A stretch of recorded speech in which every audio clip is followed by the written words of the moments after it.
Assalamualaikum warahmatullahi wabarakatuh. Alhamdulillahirrabbilalamin. Kita masih diberikan kenikmatan oleh Allah Subhanahu wa Ta'ala sehingga kita dapat bertemu kembali untuk belajar ya. Kali ini kita akan belajar di pelajaran 4 yang berjudul Ramadan yang Indah. Baik, sebelum kita mulai, marilah kita berdoa dulu. Semoga apa yang kita laksanakan kali ini senantiasa mendapatkan ridho dari Allah Subhanahu wa Ta'ala dan mendapatkan ilmu yang bermanfaat. Amin ya rabbal alamin. Bismillahirrahmanirrahim. Rabbi zidni ilma warzuqni fahma. Amin ya rabbal alamin. Baik, langsung saja kita masuk pelajaran ya. Yuk.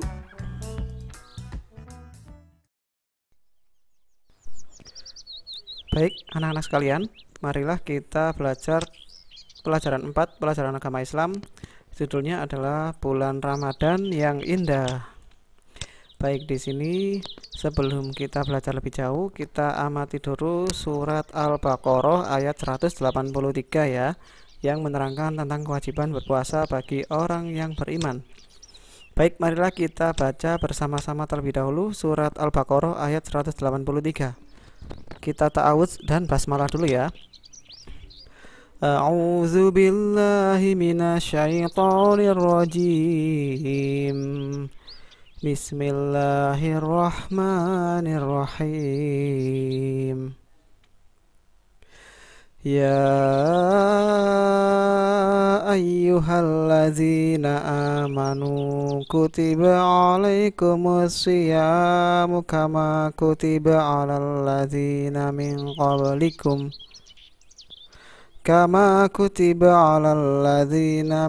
qablikum la'allakum tattaqun.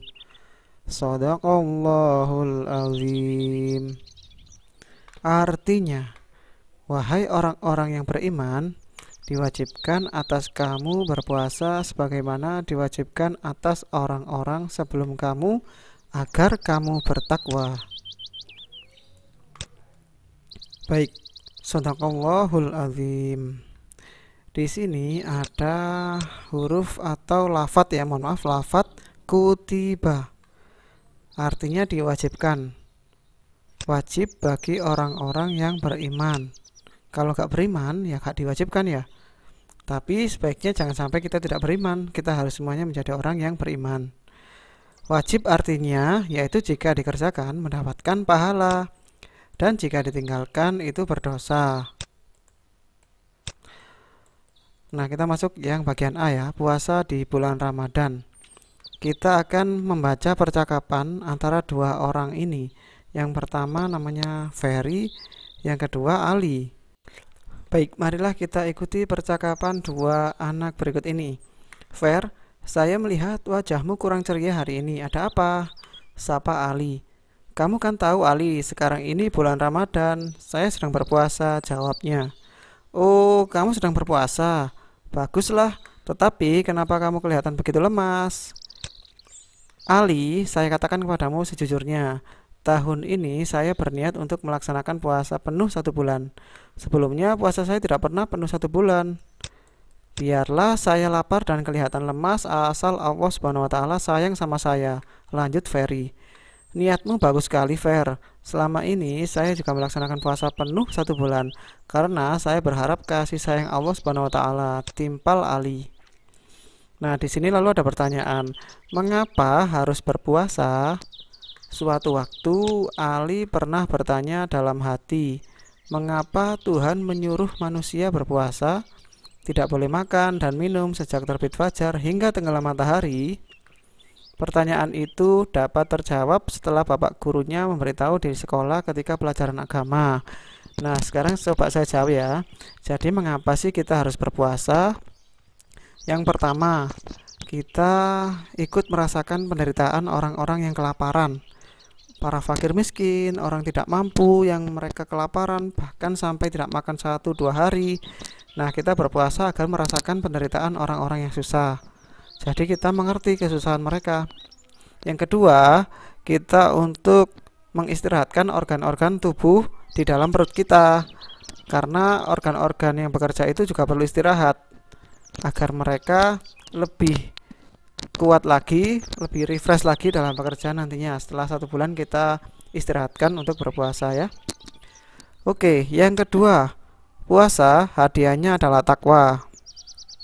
Dalam surat Al-Baqarah tadi, Allah Subhanahu wa taala telah menjanjikan bagi orang yang berpuasa dengan baik akan mendapatkan predikat takwa.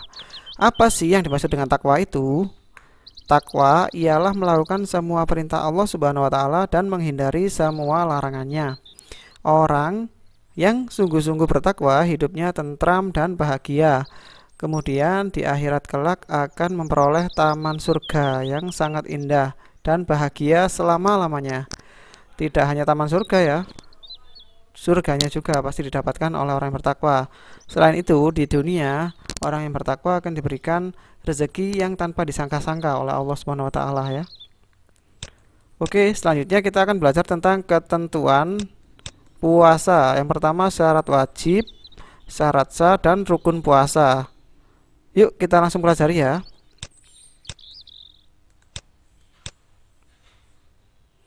Nah, di sini teksnya adalah berpuasa yang baik harus memahami dan mengikuti ketentuan-ketentuannya. Puasa dalam bahasa Arab itu disebut tulisannya seperti ini ya, saum atau siam. Artinya menahan diri dari segala sesuatu seperti menahan makan, minum, nafsu, dan menahan berbicara yang tidak bermanfaat atau jelek. Sedangkan puasa menurut ajaran agama Islam artinya menahan diri dari hal-hal yang membatalkannya sejak terbit fajar sampai terbenam matahari dengan niat dan beberapa syarat. Bila ketentuan-ketentuan tersebut dapat dipenuhi, puasa seseorang dapat memberikan manfaat dan pasti memperoleh predikat takwa. Baik, di sini kita akan belajar tentang yang pertama syarat wajib puasa ya. Apa sih artinya syarat wajib puasa? Artinya, apabila syarat-syarat ini terdapat pada diri seseorang, maka orang tersebut wajib berpuasa. Di sini ada 3 ya. Yang pertama berakal sehat, yang kedua balik atau dewasa, 3 kuat berpuasa. Saya jelaskan satu persatu. Yang pertama berakal sehat. Jadi, orang yang akalnya sehat atau tidak gila, maka wajib berpuasa. Kalau orang gila, bebas lah. Orang gila mah bebas ya. Tidak berpuasa tidak masalah, tidak dosa. Yang kedua, balik atau dewasa. Jadi sudah mempunyai ciri-ciri balik. Kalau anak-anak yang belum balik tidak wajib berpuasa. Kalau laki-laki, ciri-ciri baliknya sudah pernah mimpi basah ya. Kalau perempuan sudah mengalami menstruasi atau haid. Berarti kalau sudah seperti itu, maka wajib berpuasa. Kalau tidak berpuasa dosa. Yang ketiga tadi kuat berpuasa ya. Orang yang lemah fisik tidak wajib berpuasa. Misalkan lemah karena tua, sudah tua, nenek-nenek, kakek-kakek, boleh tidak puasa. Tapi kakek-kakek dan nenek-nenek itu wajib menggantinya dengan fidyah namanya. Demikian juga orang yang sedang sakit ya, boleh tidak puasa. Tetapi wajib mengganti puasa di hari lain setelah sembuh. Bedanya kalau orang sudah tua, itu boleh tidak puasa dengan mengganti namanya fidyah. Tapi kalau orang yang sakit itu harus mengganti di lain hari ya, tidak boleh membayar fidyah. Nah, sekarang kita bahas apa sih fidyah itu? Nah, fidyah adalah denda sebagai ganti bagi orang yang tidak mampu melakukan puasa. Caranya adalah memberikan makan setiap hari. Seumpama dia tidak puasa 2 hari ya, maka dia wajib untuk memberikan 2 kali fidyah, 2 kali ukuran fidyah ke orang yang fakir atau miskin. Banyaknya adalah 1 mud. Mud itu ukuran Arab ya, ukuran hitungan Arab. 1 mud adalah ukurannya kurang lebih 626 gram, kurang dari 1 kilo. Fidyah itu berupa beras atau makanan pokok yang mengenyangkan ya. Nah, dari sini sudah paham tentang fidyah. Saya ulangi lagi, jadi jika membayar fidyah itu dikalikan jumlah hari berapa kali tidak puasa. Seandainya kakek nenek itu 1 bulan penuh tidak puasa, 30 hari, berarti dikalikan 30 ya. 626 gram ini dikalikan 30, seperti itu ya. Oke, sekarang yang kedua syarat sah puasa. Apa sih syarat sah puasa? yaitu apabila syarat ini terdapat pada seseorang maka puasanya sah. Nah, ini yang menyebabkan puasanya sah ya. Jika orang tidak memenuhi 5 syarat ini, maka puasanya tidak sah. Yang pertama, Islam. Agamanya harus Islam. Jadi jika bukan agama Islam, maka tidak sah untuk puasa. Yang kedua, berakal. Seperti tadi ya, sehat akalnya, tidak gila. Jika dia gila atau dalam keadaan mabuk, itu sah. Itu puasanya tidak sah. Yang ketiga, yaitu mumayyiz atau tamyiz. Artinya adalah cerdas, dapat membedakan antara yang baik dan buruk. Kalau masih anak kecil, itu kan kadang masih belum bisa membedakan yang baik dan buruk. Itu belum wajib untuk puasa, tidak sah. Yang keempat, suci dari haid bagi wanita. Orang yang haid tidak sah berpuasa. Adapun juga nifas ya, nifas adalah kondisi setelah melahirkan. Itu juga tidak sah berpuasa. Ini khusus wanita ya, haid dan nifas. Yang kelima, dalam waktu yang diperbolehkan berpuasa di dalam bulan Ramadan ya. Maksudnya ketika bulan Ramadan pasti wajib semuanya itu harus berpuasa, tidak ada halangan waktu. Yang di sini ini adalah di bulan lain atau di tanggal-tanggal tertentu. Semisal ada di hari raya Idul Fitri dan Idul Adha dan hari tasyrik, yaitu tanggal 11, 12 dan 13 di bulan haji atau Zulhijjah. Oke, paham dari sini untuk syarat sah puasa?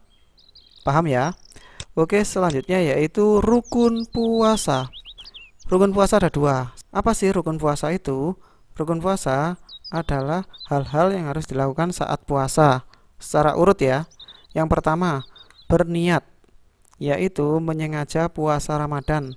Waktunya setelah matahari terbenam sampai sebelum terbit fajar shadiq. Jadi kalau kita mau puasa Ramadan itu kita harus niat dulu ya. Ketika malam setelah maghrib itu boleh niat. Batas waktunya sampai sebelum terbit fajar shadiq.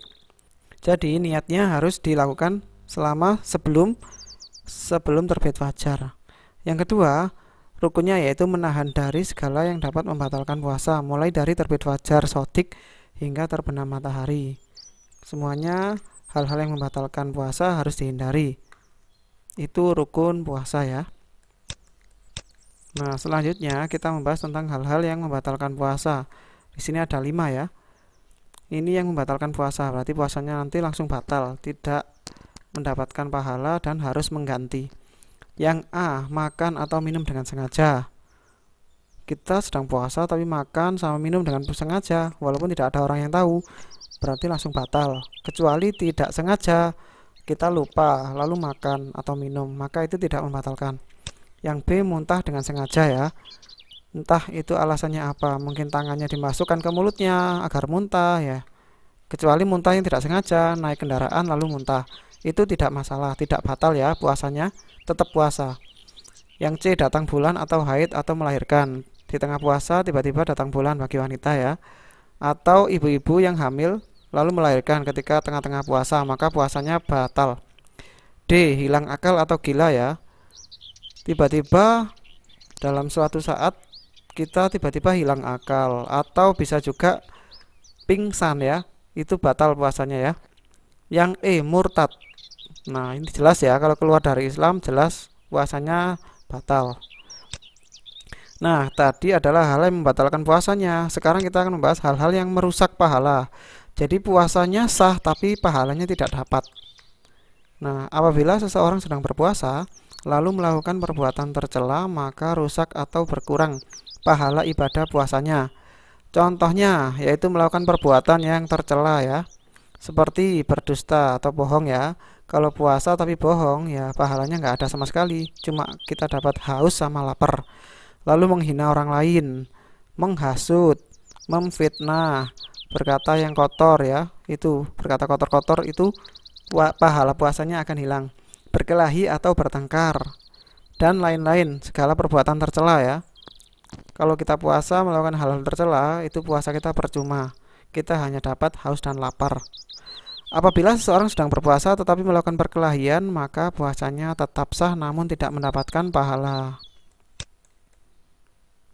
Nah, baik, dari sini untuk hal-hal yang membatalkan puasa dan membatalkan pahala puasa sudah jelas ya. Nanti silakan dipelajari kembali. Kalau belum paham silakan bertanya dengan bapak dan ibu guru yang mengajar kalian di sekolah ya.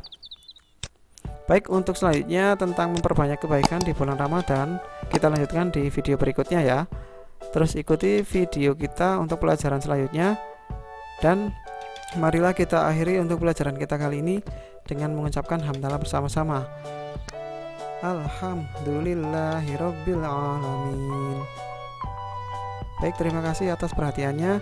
Assalamualaikum warahmatullahi wabarakatuh.